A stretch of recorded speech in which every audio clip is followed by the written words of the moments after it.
Natsume Soseki is arguably the biggest name in Japanese literature, and his magnum opus Kokoro is the best-selling Japanese book of all time. And with that kind of success, adaptations are par for the course.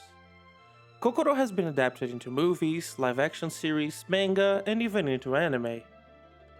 Adapting books is never an easy task, and with an anime adaptation it's not different. So I'd like to talk about how Studio Madhouse went about doing it. But first let's talk a bit about the book and its themes, just so everyone is on the same page. Kokoro has its main character telling you stories about a period in his life that took place in early 20th century Japan. And it's very important that I phrase it like that because the narrative does really feel like you're sitting down with him and he's telling you his life story. The main character was a university student in Tokyo who had a chance meeting with a very interesting man he refers to as Sensei, who ends up becoming a mentor figure to him. The book is structured in three major parts. The first part is all about the main character's somewhat listless day-to-day life as he ponders the life his course is taking, if he wants to complete his university degree, and how lost he feels in a society that is becoming increasingly more modern and globalized. Despite having been written over 100 years ago, Kokoro is an incredibly relatable tale about growing up in a perpetually changing, uncertain society. And I was amazed to think that the author penned these words while living in such a different time period. And I think one of the reasons for it remaining so contemporary even to this day is that Kokoro is fundamentally about humanity itself. The main narrative thread of the book is the main character's relationship with Sensei, a man who is free-spirited, unshackled by the constraints of social norms. A learned man who is more intelligent than anyone the main character has ever met, but who at the same time has completely given up on humanity.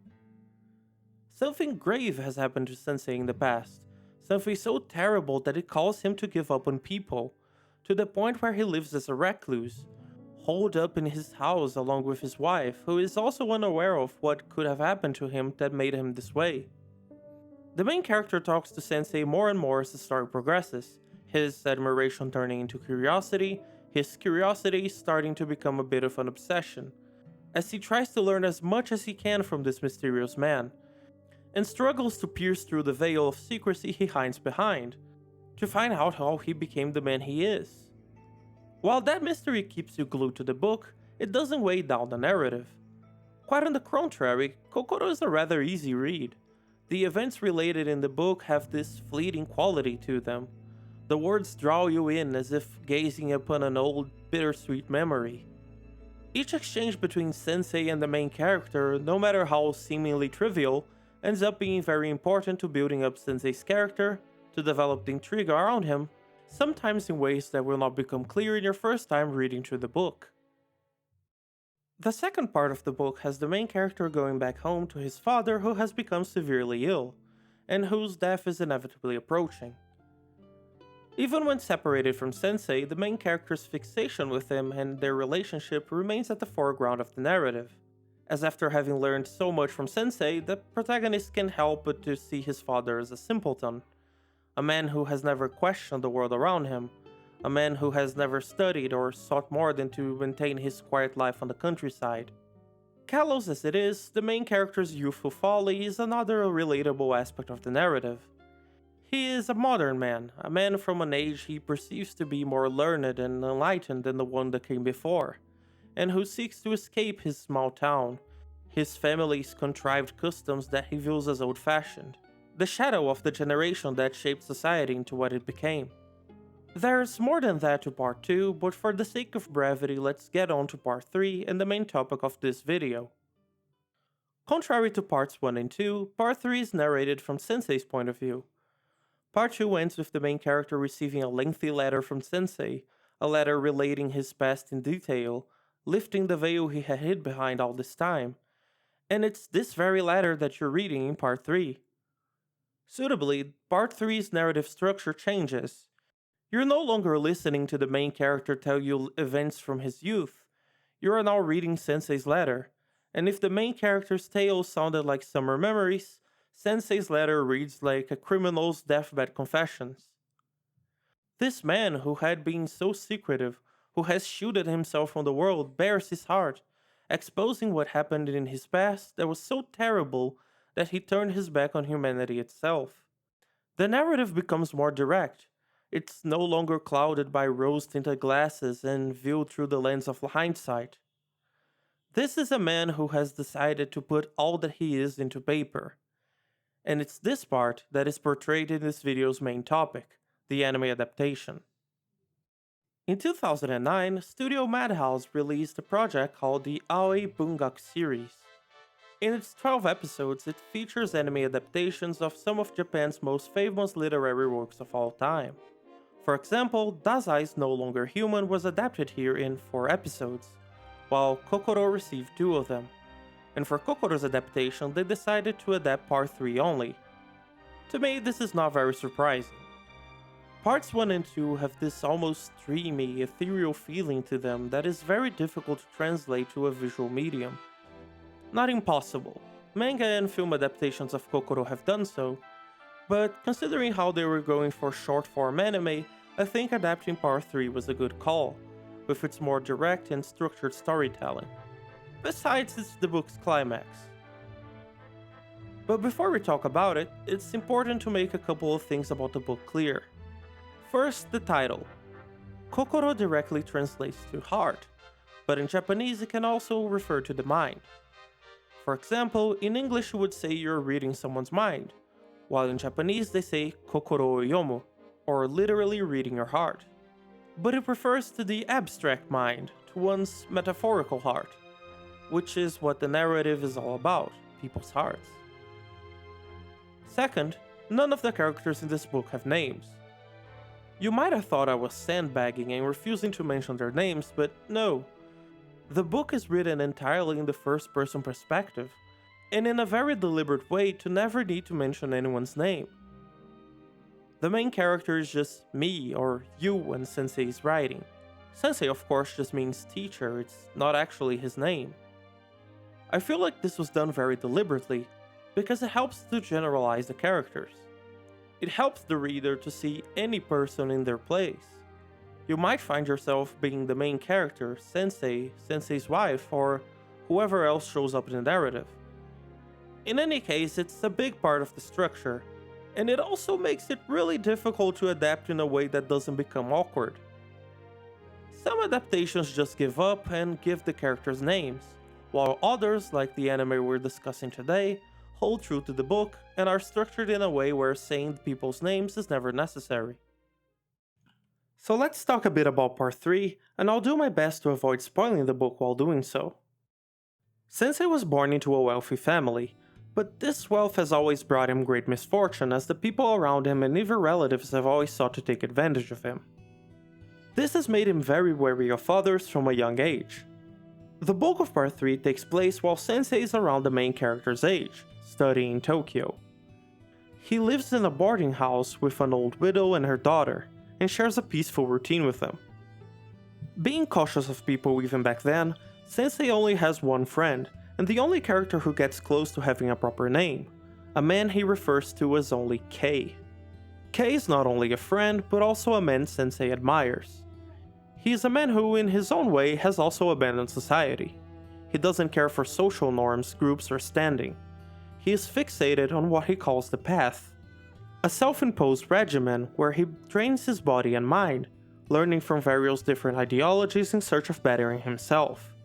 He is not a Buddhist monk or affiliated to any religion in particular.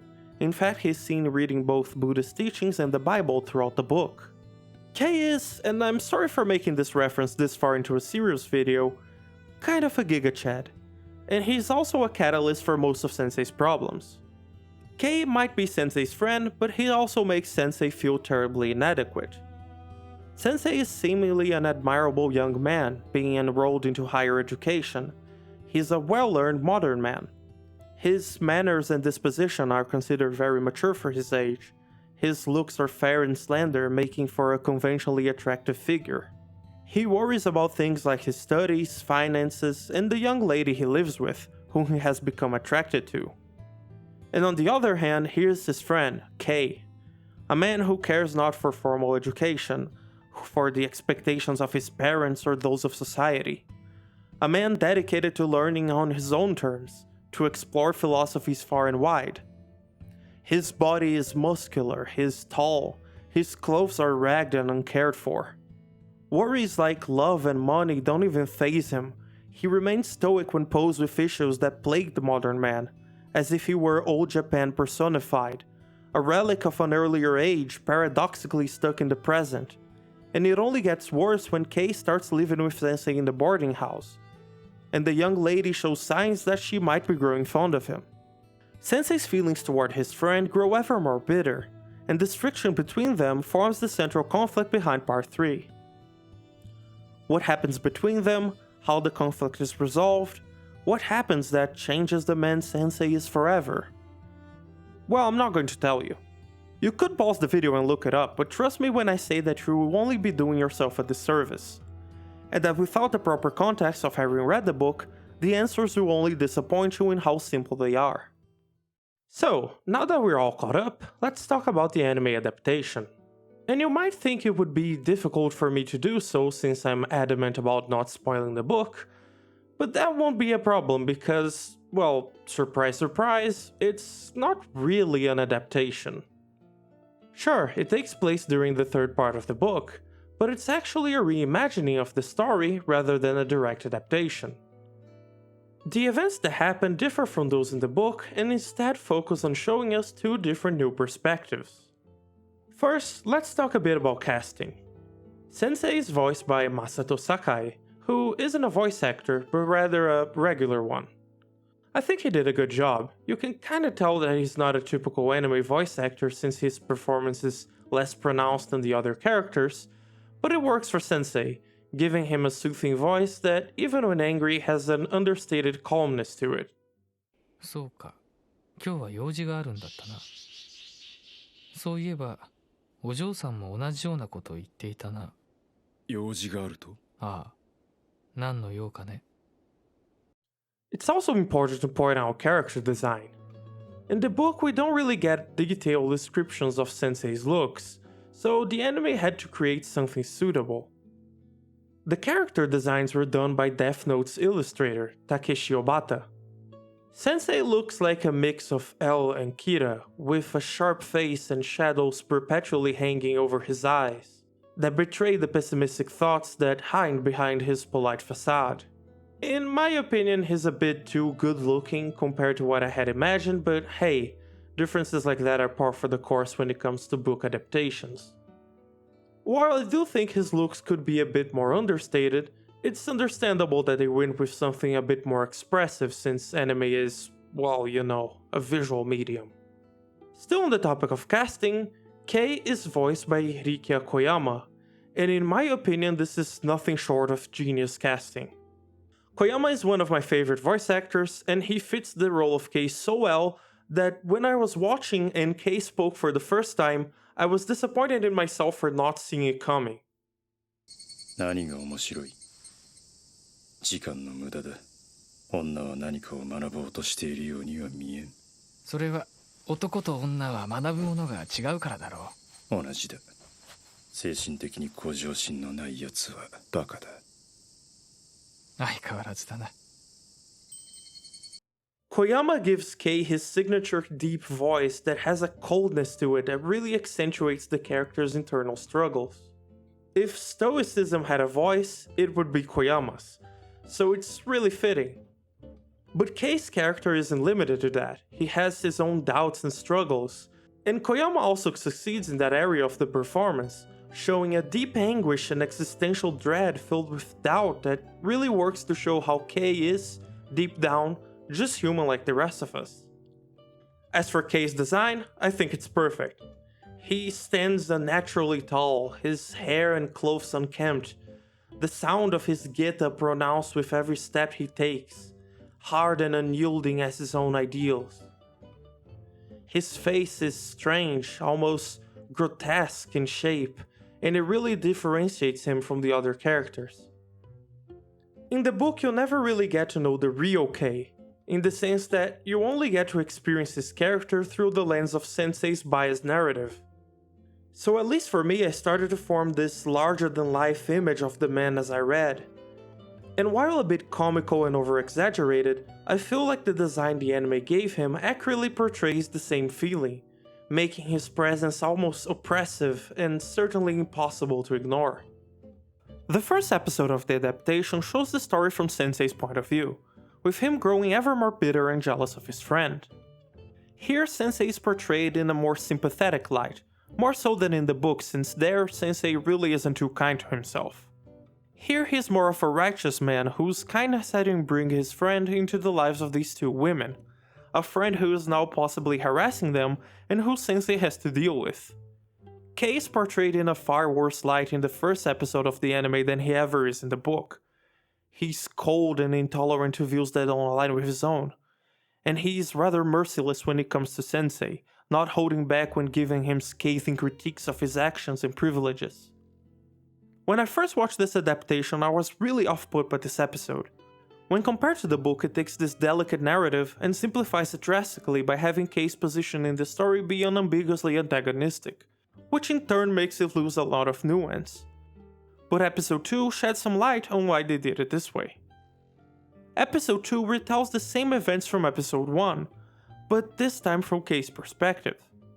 Right off the bat, this is interesting because in the book we never really got to see things from K's point of view, so this is a brand new narrative opportunity.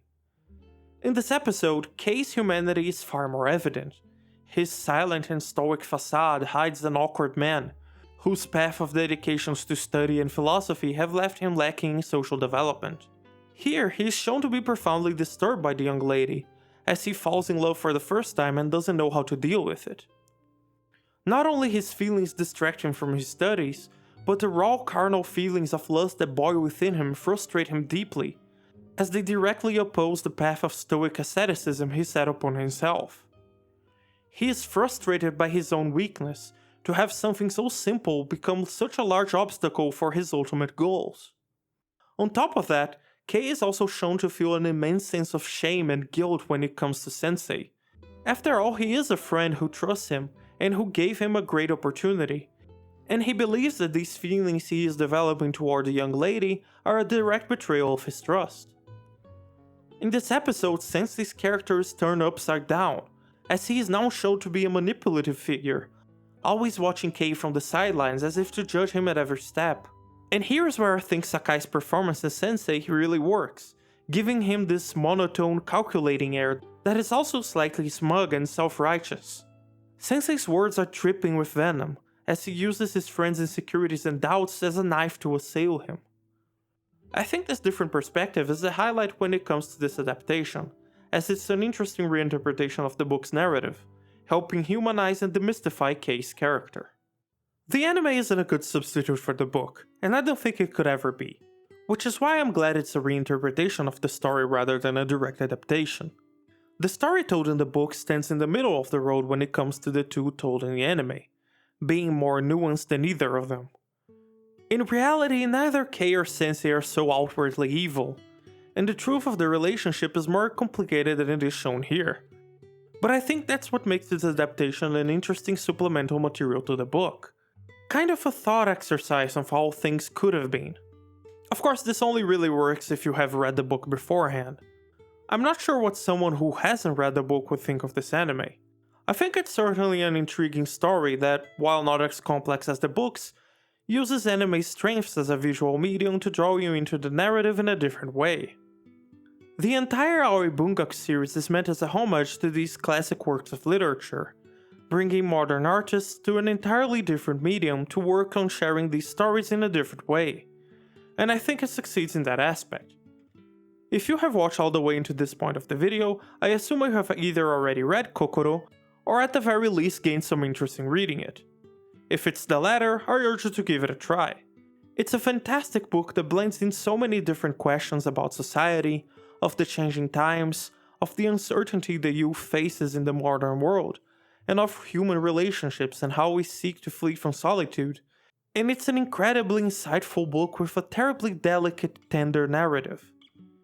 Even if you're not an avid reader, God knows I'm not, the book is only 250 pages long, and it's a really easy read that flies by very quickly. If I have piqued your interest, then good, the video has accomplished what it set out to do. And I recommend the Edwin McLellan translation, which you can find on Amazon both in paperback and digital versions. I'll leave a link to it in the description. In any case, thank you for watching this far. Give this video a like if you liked it, and subscribe if you'd like to see more. Thanks for watching, and I'll see you next time.